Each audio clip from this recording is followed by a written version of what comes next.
They stand in solidarity by honoring the 65 victims that have lost their life this year in Greensboro. We know the pain that we felt. Their son, Lyndon Massenberg, died at the age of 27 in Greensboro.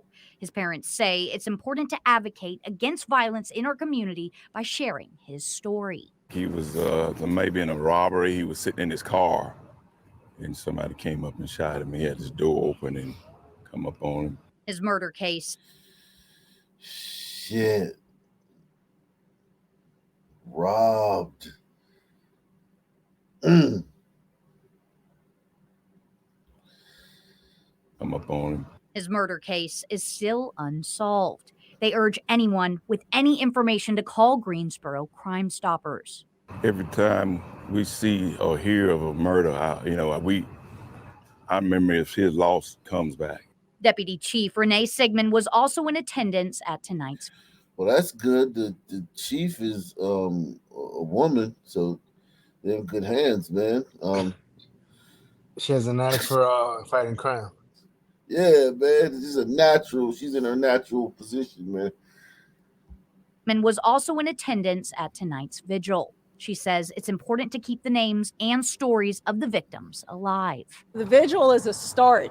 It's an impactful event, but what can we now do as a community to stop this trend and change things? The deputy chief says being aware of your surroundings is crucial. She encourages people to look out for heated arguments. Uh-oh, what? Be aware of your surroundings, man. Dog whistle. Shit, man. Stop this trend and change things. The deputy chief says being aware of your surroundings is crucial. She encourages people to look out for heated arguments, threats of violence in person or online, and look out for heated arguments.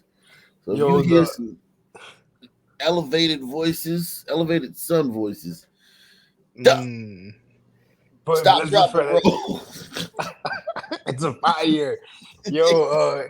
But to be fair, it could be loud some voices, and it's just a regular conversation, right? But you know what? I don't like what the chief said, and I hope the NAACP is, stamping that letter as we speak. I'm telling you, man, because you can't let that slide, man. You let that slide, then next time she be even more bolder. Right. Shame on these gliders and their microaggressions. Katie, we're honoring and remembering the 65 people killed so far this year in the city. Mary has had the opportunity to connect with each and every one of the families connected by this violence. She tells me it is a heavy caseload, and it's one she fears could get heavier before this year ends. January 1st, our numbers will be back at zero. The data will start fresh and new, but it's not fresh and new for families. Yeah, and that's something that I talk about. You know what I'm saying? Like, sons are so lucky, but that's the case, man. Like, that literally helps us, our image, more than anybody.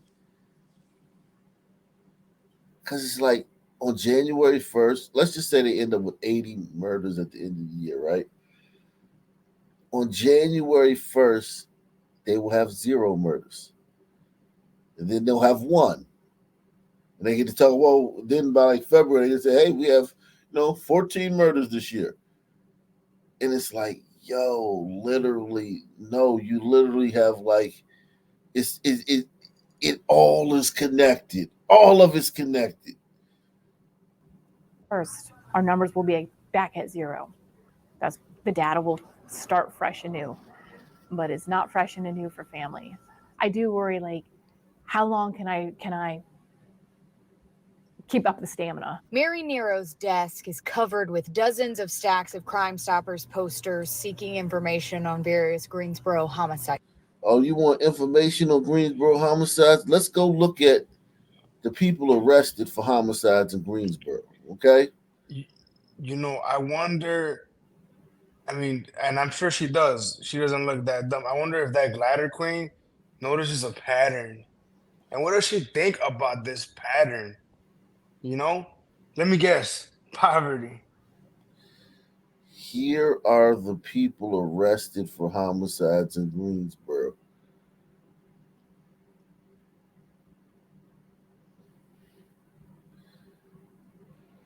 Sunny side up.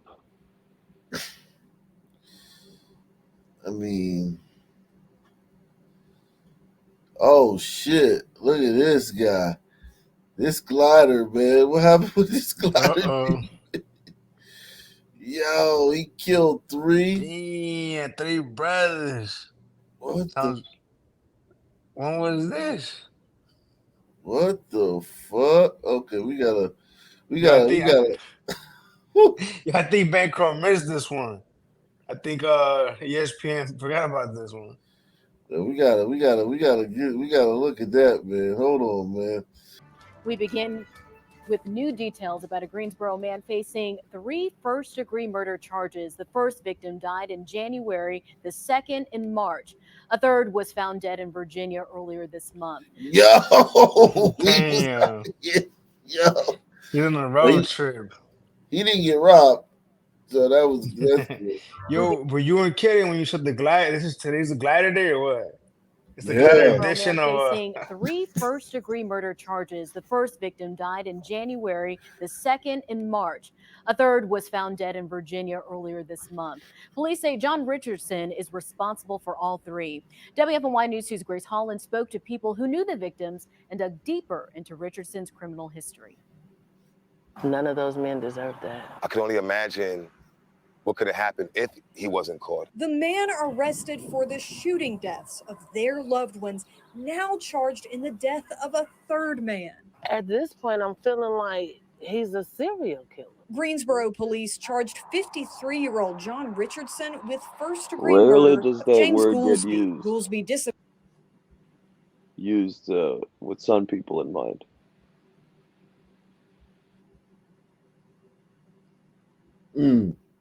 Serial At this killer. point, I'm feeling like he's a serial killer. Greensboro police charged 53-year-old John Richardson with first-degree murder of James Goolsby. Goolsby disappeared in March. Weeks later, investigators found his body in Virginia. They named Richardson as a suspect.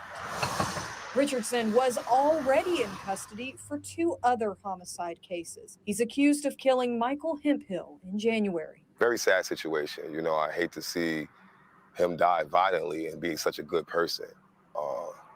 I thank Greensboro Police Department for being diligent in what they've done in apprehending his killer. Corey Jones is a longtime friend of Hemphill and his family who are still grieving.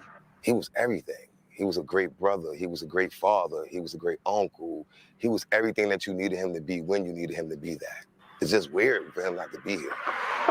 That feeling is familiar to Lisa Gilbert, searching for answers about why her ex-husband, Mark Gilbert, died in March. Anybody that knew him knew he was a sweetheart. I used to call him a giant teddy bear. These kids got to suffer with that, knowing they're never going to see their dad again. And I just want to know why. Neither are sure how the men were connected to Richardson, but they hope there will be justice for all 3 men. We want him to never walk out of jail. State prison records show John Richardson served 9 years for a robbery with a dangerous weapon. He's had no other felony charges since his release in That glider been to the joint, man. I wonder what's his deal. I mean, I guess he was. It looked like he was racist, but I mean, we don't really know, right? Yeah, it gotta be. I mean, that's a given. You think but so? first of all, How's we are that a hearing given? more. That he was racist? Yeah, how's that a given? Oh, right. He killed the black dude. I thought you were being serious for a second. If you're white and you killed the black dude, if you're white and you inconvenience a black person, if you make a black person like if you miff or tick off a black person, you're a racist. Yeah. He killed 3 of them, right? But it does sound. I mean, I don't know why it feels like there's like racial. It was racially motivated though. I mean, I don't know that it was, but doesn't it feel like that? Yeah, it does. But first tonight, we are hearing more from grieving loved ones connected to a Greensboro man accused of killing 3 people. Good evening, I'm Chad Silber. Julie Luck is on leave. James Goolsby disappeared last month. Investigators found his body weeks later in Henry County, Virginia. Police say they've arrested John Richardson, who's responsible for his death. They say he's also facing charges for the deaths of 2 other men. WFMY News 2's Avery Powell sat down with the girlfriend of the latest victim.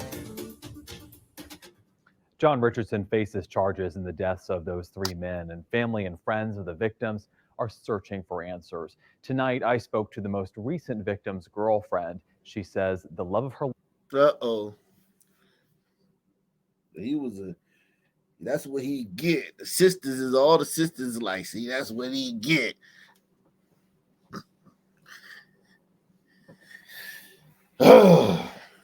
Tell you, my man was swirling. Maybe this might give us a window into what happened. Maybe he got too comfortable around white people, man. The devils, man.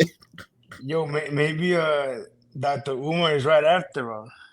Yeah, snow bunnies lead to death, man. He got too comfortable. He let his guard down, man. He didn't get out in time. Life was taken from her. It feels so surreal still. I don't want to accept it. Candace Ryan still can't believe her boyfriend James Goolsby is gone. I'm used to being with this man 365, 24/7. So now I'm having to rewrite my whole life. I don't know what I'm going to do without him. Ryan says Goolsby went missing March 25th when he left with this man, John Richardson, to get a grill. Hold on. So he knew the guy. All right. 25th when he left with this man, John Richardson, to get a grill for a cookout. I told him, I was like, So he left with this guy to get a grill for the cookout. So it wasn't just like a random killing of someone then, or at least this one. Yeah, but this man, was he a friend? Was he? Let's see. When he left with this man, John Richardson, to get a grill for a cookout. I told him, I was like, I don't think you should go. And he trusted anybody. She reported him missing the following Monday. I knew that Saturday something was wrong. I don't never just go without hearing from him for an entire 24 hours. Investigators found Goolsby's body in Virginia a few weeks later. He's just a great person all around. And he made a friend everywhere he went. Richardson is charged with Goolsby's murder, along with the murders of 2 other men, Michael Hemphill in January and Mark Gilbert Jr. in March. Yeah, I mean, there's a pattern, man. There is a pattern, man. Gilbert's ex-wife just wants to know why. At this point, I'm feeling like he's a...